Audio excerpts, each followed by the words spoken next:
international recovery efforts continue in Japan. As the toll of confirmed fatalities from the March 11 earthquake and tsunami in northeastern Japan continues to rise to more than 14,200, the nation's Meteorological Agency warned people in the Tohoku region to be on alert for possible flooding and landslides. The northeastern and eastern regions began receiving intense rain and winds on Saturday, April 23rd, with lands worryingly vulnerable to landslides due to ongoing aftershocks. Since the initial disasters, searches continue for more than 12,000 listed as missing, with an incalculable number of victims still unaccounted for. As for the more than 130,000 people in evacuation centers, a survey by NHK News Agency of mayors from 42 cities, towns, and villages in the worst-hit Iwate, Fukushima, and Miyagi prefectures found that 60% see little or no hope of rebuilding residents' lives. Although the majority have secured essential supplies such as food and water, most said they currently have no way to be able to restart businesses or make reconstruction plans.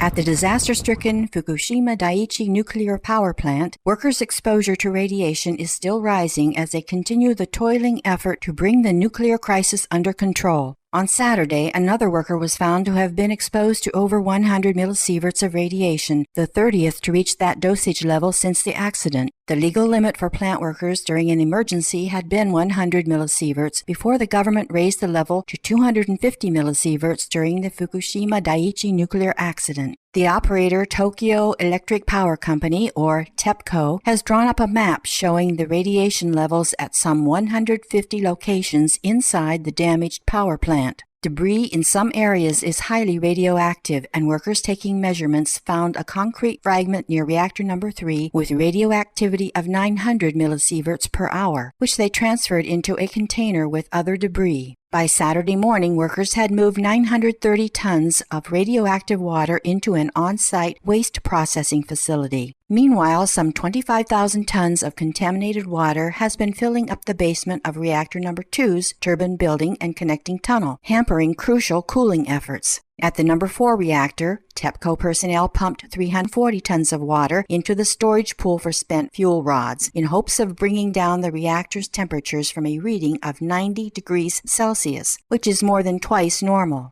Amid fears that the already damaged building may not be able to structurally handle the pressure of the extra water, the company has said it will be cautious and is monitoring the level and temperature of water in the pool. Meanwhile, the Japanese government announced that shipping containers and ships leaving the country will be issued certificates confirming that their radiation levels are within the safety margin of international standards.